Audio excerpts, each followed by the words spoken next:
Hoje nós vamos falar sobre EQM, a experiência quase-morte. E eu vou comentar como alguém que é espírita. Espíritas são todos iguais? Não. Cada um tem a sua forma de ver a vida, as suas experiências, os seus conhecimentos. Vocês sabem que aqui eu não me considero grande pesquisador de nada, mas meus vídeos dão opiniões sinceras que são conclusivas, porque eu uso muito da intuição e da lógica. Então, conclusão. Em primeiro lugar,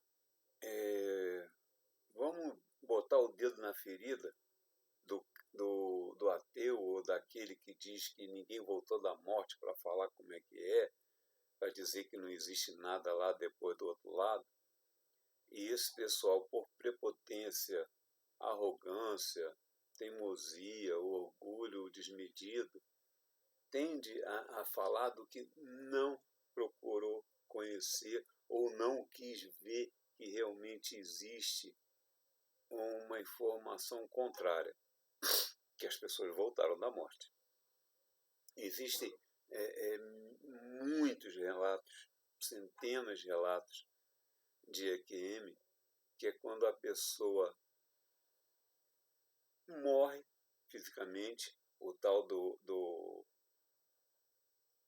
exame do cérebro mostra que não está raciocinando, o corpo não está pensando em nada, e por algum motivo ele sai do corpo, se enxerga, ouve o pessoal em volta e por motivos, sei lá, de destino, ele volta ao corpo. Bom, essa situação serve tanto para que o indivíduo perceba que tem que dar valor à alma e não ao corpo, que é o nosso trabalho de astrologia psicológica, como também para servir de mais um exemplo para que os em volta divulguem a possibilidade. E vamos lá. Quando essa EQM é feita dentro de uma operação, por exemplo, o corpo que está sendo operado está todo monitorado. Então, tem eletrocardiograma, eletroencefalograma, aquele que morreu durante a operação está todo ligado e fica claro, então, pelo eletroencefalograma, que o corpo não tem como pensar, perceber, enxergar, sentir cheiro, os 5 tatos, os cinco sentidos. Ele não tem nenhum, ele morreu. Só que ele sai do corpo, ouve o que os médicos comentaram e quando volta ao corpo, ele volta e é reanimado, ele volta contando que ouviu tudo. Então, isso prova que uma coisa é o corpo com o seu cérebro, outra coisa é o corpo do perispírito que saiu, que tem o próprio cérebro. Se ele lembra o que o corpo não teria como, ciência, fica provado que existe 2 indivíduos dentro do mesmo espaço. Um é o corpo e o outro é a alma. Então, para que serve o EQM? Basicamente, para a pessoa que passou por essa situação, passa a viver melhor. Passa a viver dando importância à vida que presta, que é a vida que continua, porque ele percebe que morreu e continua vivo. E para as pessoas em volta, também é um tipo de alerta. É estranho ver que muitos médicos que têm no histórico acadêmico, todo mundo comentando sobre isso, mas eles não querem escutar, eles se falam até ateu. É brincadeira.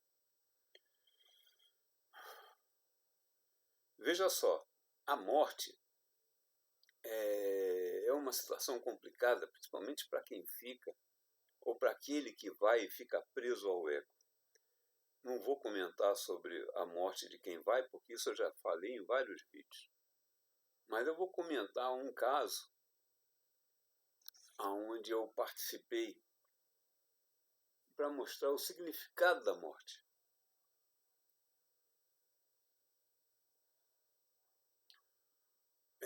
Eu, quando eu era mais novo, eu tinha casa aberta, trabalhei com guias de primeira linha,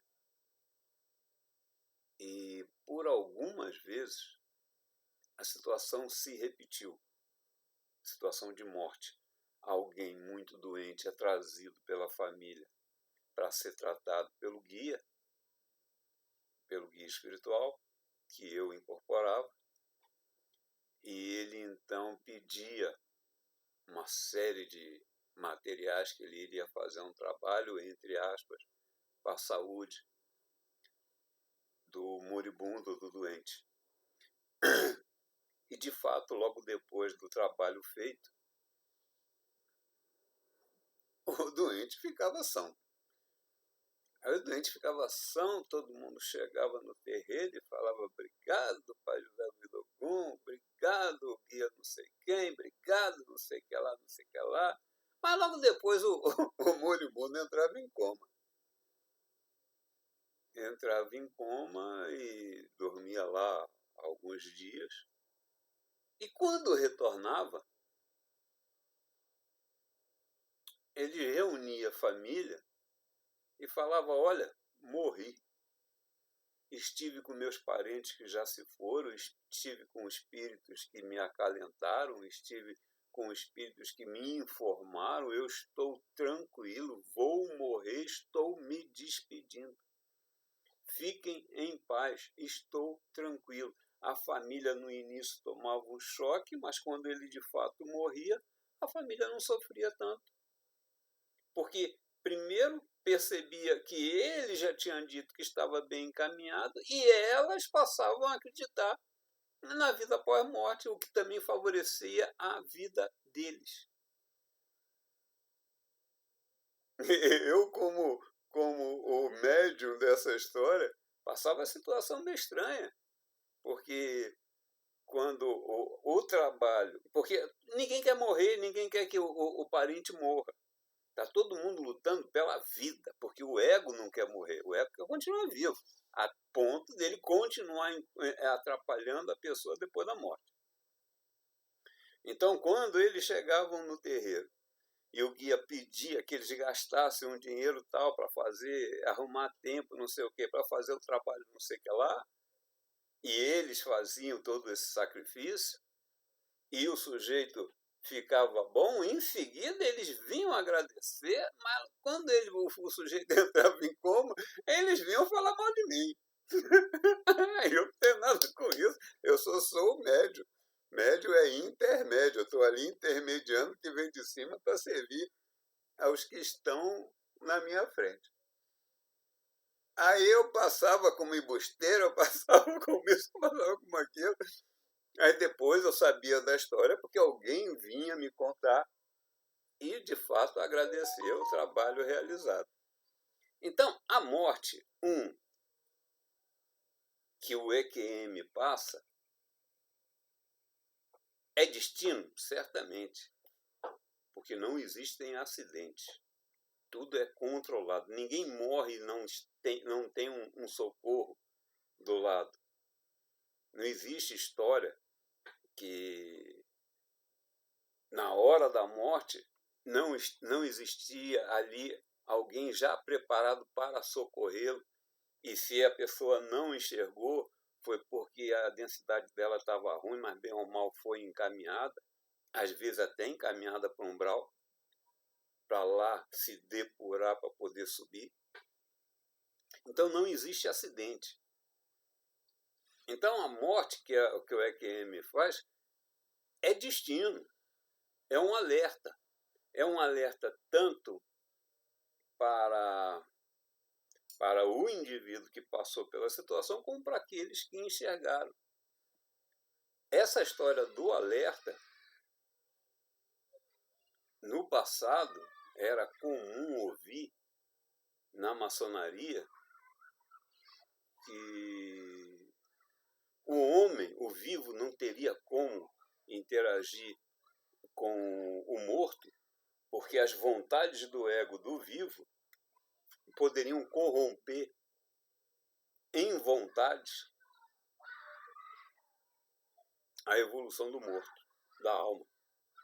Então existia essa regra que a Igreja Católica adorou e, bem ou mal, veladamente, porque ela não admite a reencarnação, veladamente favoreceu.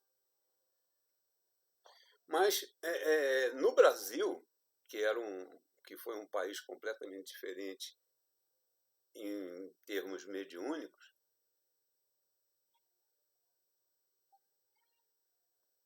antes de 1900, um pouco antes de 1900, apareceu o tal do catimbó.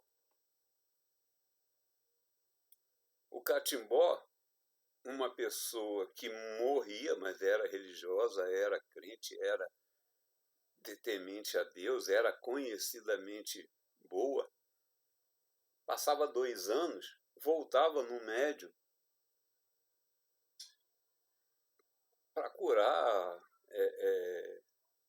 dar depoimento, dar consulta, aconselhamento. Na intenção de quê? Na intenção, já naquele tempo, de se preparar para a evolução do planeta, para mostrar que existia espiritualidade.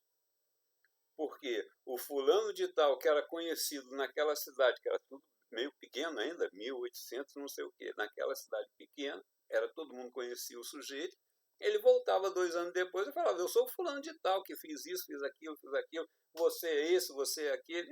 Ele provava perfeitamente que era ele. E que ele estava vivo, porque incorporou no médium. Aquela informação era muito mais importante do que as curas ou o aconselhamento que ele faria para um ou outro. Todo mundo sabia que a vida continuava. Por quê? Porque o fulano de tal voltou e está falando que está vivo. Só que o catimbó acabou e virou umbanda. Por quê? Porque o catimbó, quando esse pessoal voltava 2 anos depois, eles eram santificados. Ah, está fazendo milagre, então é santo. E a espiritualidade, então, percebeu que deu uma bola fora. Porque ela não queria criar santos, ele queria só mostrar que a vida continuava. Aí o catimbó acabou e foi trocado pela umbanda, onde o morto não voltava com o nome, com a cara, com as vestes, com a forma dele, mas sim com a forma de uma linha específica. Então, tipo, os Preto Velho, eu tenho o pai, Joaquim, eu tenho o pai, Benedito, eu tenho o pai, Antônio, eu tenho o pai, José, eu tenho o pai, não sei o quê, Hora de Aruanda, Hora das cidades da colônia, né? Aruanda é uma cidade espiritual, Jurema é uma cidade espiritual, ele vinha com aqueles nomes. E sempre com a mesma cara, com as mesmas vestes, não era mais aquele que aparecia com o próprio nome. Eu passei uma situação muito engraçada, porque, bem ou mal, os catimbozeiros se irritaram com essa situação, porque eles já estavam trabalhando em nome deles. Porque, puxa, aquela história de corromper em orgulho o morto, eles se corrompiam. Eles falavam, não, eu quero ficar famoso, fazer o quê? Então, num determinado momento da minha evolução mediúnica, que eu comecei com o pai Joaquim bem fajutinho, foi trocando os personagens, eu percebia que trocava porque eles ficavam muito melhor. Eu continuava o mesmo, eu estava melhorando mediunicamente e eles trocavam, vinham sempre com o mesmo nome, com as mesmas vestes, mas eu percebia que era o outro, porque ele fazia muito mais coisa. No início ele dava um pouquinho de assunto, daqui a pouco eu estava escrevendo livros.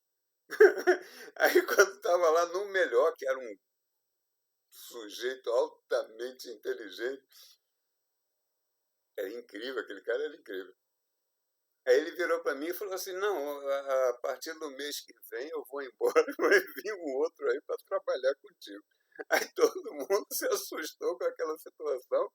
Eu não me assustei, porque a responsabilidade não é minha, mas conclusão da história.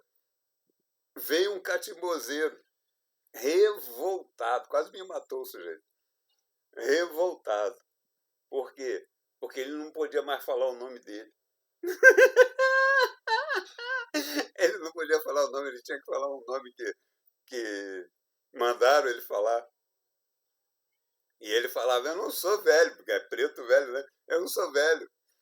Eu não sou preto velho, mas ele estava na linha das almas. Ele reclamava demais. Mas bem ou mal, ele foi aprendendo junto com tudo que vinha na minha informação. Ele se apaziguou. Até que um dia, e ele era muito debochado, ele curava padre, ele curava pastor, ele curou a mulher do padre. Um monte de mulher de padre apareceu lá no terreiro. Aí, de repente, e pais de santo, mães de santo que cagavam goma, que eram grande coisa, ele tratava na boa, tratava na boa. Daqui a pouco tirava um bando de fantasma dele, um bando de energia negativa.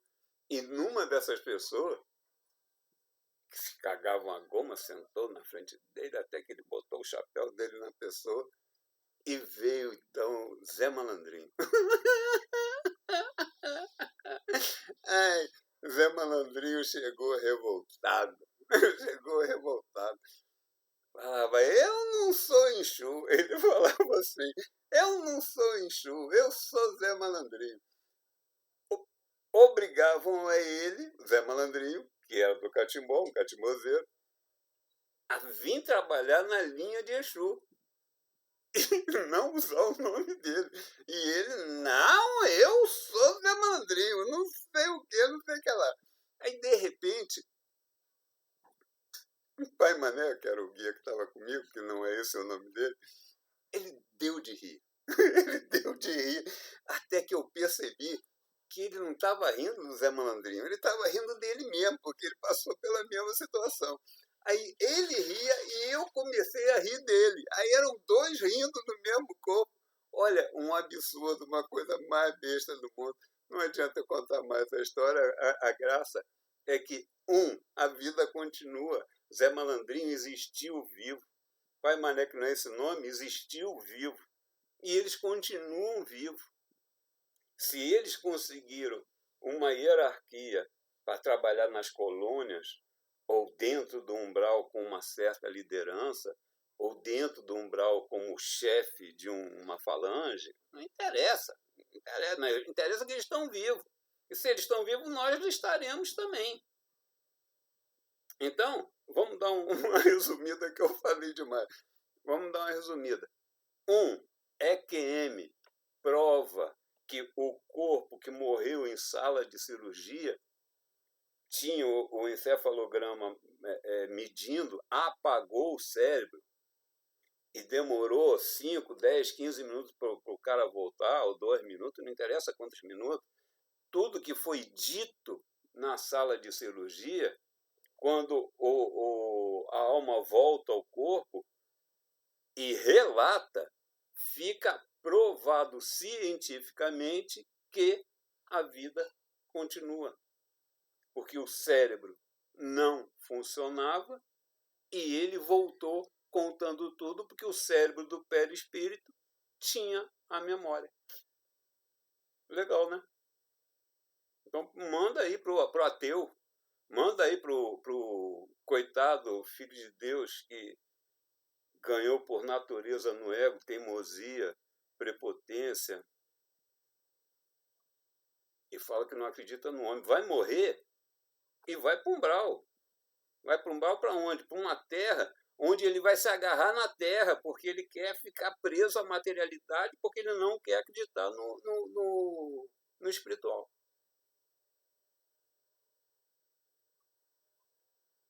Cada um tem o seu vale para ir, vai que nem um imã. o drogado vai para lá, o viciado vai para cá, o sufina vai para cá, não sei quem vai para lá, e o materialista vai se agarrar na terra, vai ficar dentro da lama. Porque ele não quer ver o espiritual. Um lugar fedorento, um lugar horroroso. Cada um que vem contando a forma que é filme de terror. Ok? EQM. EQM. A gente precisa, brasileiro, que sabe das histórias do catimbó, que sabe das histórias da Umbanda, que sabe das histórias de tanta espiritualidade que nos envolve, a gente precisa de EQM para acreditar que a vida continua?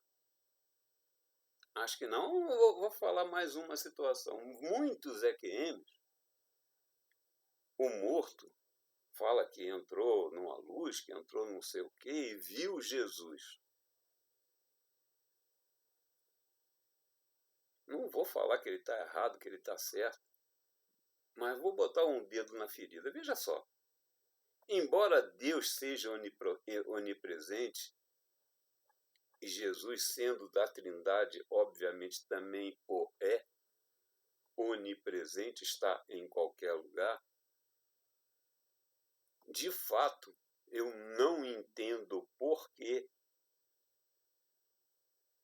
ele apareceria pessoalmente e não mandaria um mensageiro. Existem 300 mil com capacidade de mostrar àquele que morre no EQM uma explicação tranquila e óbvia do fato que se quer alcançar. Aí o pessoal chega, eu vi Jesus. Cria descrédito. Sabe, o crente fala que só Jesus. Meu Deus do céu. Se você precisar de um favor da firma tal que tem 20 andares, o presidente está em qual andar? No último. Você acha que o nego vai deixar você subir o elevador privativo para chegar na sala do presidente e falar com ele?